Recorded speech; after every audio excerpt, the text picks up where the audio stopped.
Salut à tous et bienvenue sur Test et Astuces High-Tech, j'espère que vous allez tous bien. Et aujourd'hui, je voulais vous parler d'un bug iOS 14 assez important.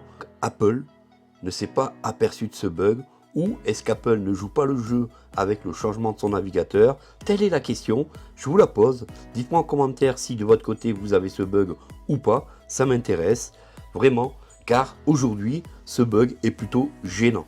Apple nous donne l'autorisation de changer notre navigateur Safari par défaut par un autre navigateur.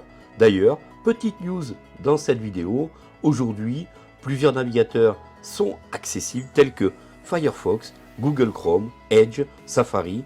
C'est plutôt pas mal. Mais il faudrait que ces navigateurs fonctionnent. Je vais tout de suite vous montrer la bizarrerie et vous allez me dire ce que vous en pensez. Alors pour ceci, on va tout de suite aller dans Réglages. Une fois dans Réglages, on se dirige dans les applications et on ouvre Edge. Donc on rentre dans Edge. Une fois dans Edge, on s'aperçoit que notre navigateur par défaut est bien Microsoft Edge. Je vous montre d'ailleurs ici les 4 navigateurs accessibles. On voit bien que Edge est mon navigateur par défaut.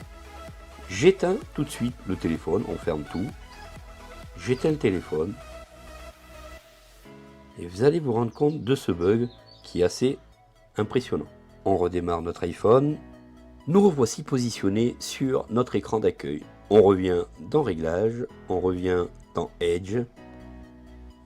On ouvre Edge.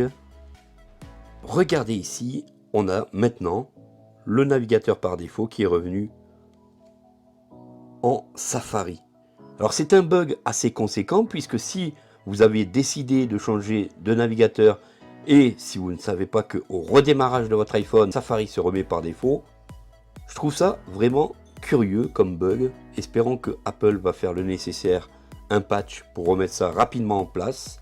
Voilà pour cette petite vidéo où je voulais vous prévenir de ce gros bug quand même, car si vous n'aimiez pas Safari et que vous ne vous rendez pas compte que le navigateur par défaut change lors du redémarrage de votre iPhone, voilà, c'est fait. J'espère que cette vidéo vous aura plu. N'hésitez pas donc à la partager, à mettre un petit like et surtout abonnez-vous. Merci à vous, à très vite. Prenez soin de vous et à bientôt. Salut, salut.